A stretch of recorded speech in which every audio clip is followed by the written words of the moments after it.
This movie is about a shattered planet, a brave princess, and a dragon that believes that the most powerful thing that can be told is trust. Join me as we go to Kumandra, where we will encounter treachery, sacrifice, and redemption. 500 years ago, the land of Kumandra was a paradise. Humans and dragons lived side by side, sharing peace, prosperity, and trust. But that peace was shattered when the Droon arrived, a relentless plague of shadow and stone, devouring everything in their path. The dragons fought bravely to protect humanity, but one by one they were turned to stone. Only one dragon remained, Sisu. With the combined magic of her fallen siblings, she forged a powerful gem. The dragon gem's light banished the Droon, restoring life to the people of Kumandra. But the dragons themselves never returned. In the aftermath, Kumandra fractured. Its people, divided by fear and greed, split into 5 lands: Fang, Heart, Spine, Talon, and Tail, each named after parts of the great dragon-shaped river that bound them together. The Heart tribe guarded the gem, believing it to be the last hope for humanity. Generations later, in the land of Heart, Chief Benja dreamed of reuniting the tribes. His daughter, young Princess Raya, trained tirelessly under his guidance. Fierce, loyal, and hopeful, she was entrusted with the sacred duty of protecting the dragon gem. Believing unity was possible, Benja invited the tribes to a great feast of reconciliation. For a brief moment, hope shimmered. Raya befriended Namaari, Princess of Fang, who spoke of legends that Sisu still lived. She offered Raya a pendant, a token of trust. Moved by her words, Raya showed her the hidden chamber of the gem. But that trust was betrayed. Fang's soldiers ambushed the chamber, seeking the gem's power. The other tribes stormed in. In the struggle, the dragon gem shattered. The Droon returned. Darkness poured into the land once more. As chaos erupted, Chief Benja made the ultimate sacrifice. With the Droon closing in, he threw Raya into the river to save her before being turned to stone himself. 6 years passed. Raya, now a skilled warrior, wandered the broken lands of Kumandra with her loyal steed, Tuk-Tuk. Her mission, to find Sisu, the last dragon, and restore the gem. In the desolate land of Tail, she uncovered an ancient shipwreck.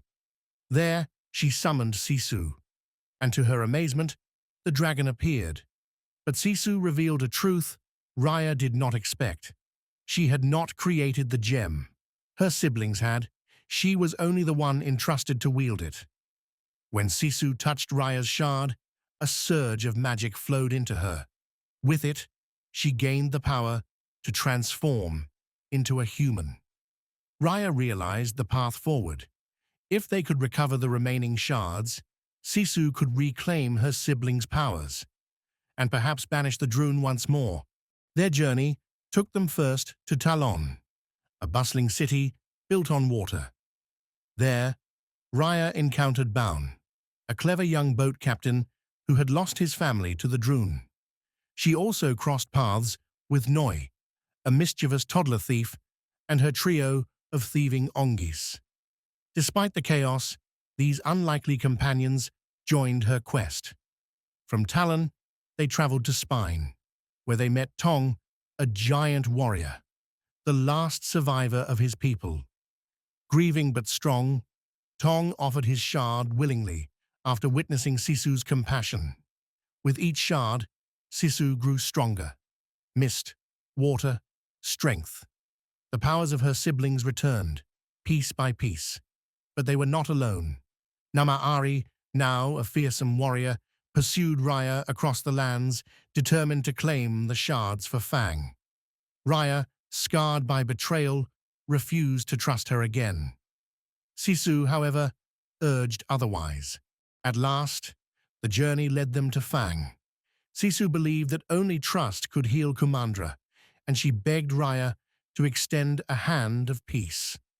Raya resisted, but finally, at the ruins of Heart, she returned Namaari's pendant, hoping to rekindle what was once lost.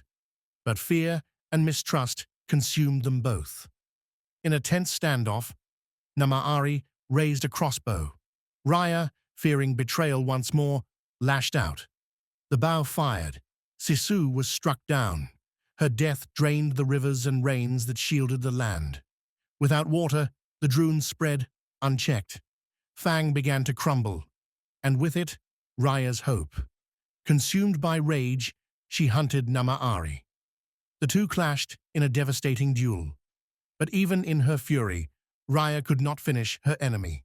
She saw herself reflected in Namaari, both broken by mistrust, both guilty of destroying what they loved. The Druun closed in. Raya's companions struggled to protect the people of Fang, but it was clear they could not win by force. Only trust could restore the gem. Raya stepped forward. Laying her shard upon the ground, she surrendered herself to the Druun, letting them consume her. One by one, her companions followed, Baun, Noi, Tong, each giving up their shard and their lives. At last, only Namaari remained. Trembling, consumed by guilt, she gathered the shards and placed them together. The Druun engulfed her. For a breathless moment, all was stone. Then, light. The shards fused into a brilliant gem. A wave of power exploded across the land. The Druun shattered like dust in the wind. Rain poured from the skies. And from the stone, life returned. The people of Kumandra revived. The lost were found again. The dragons, once frozen in sacrifice, soared into the skies.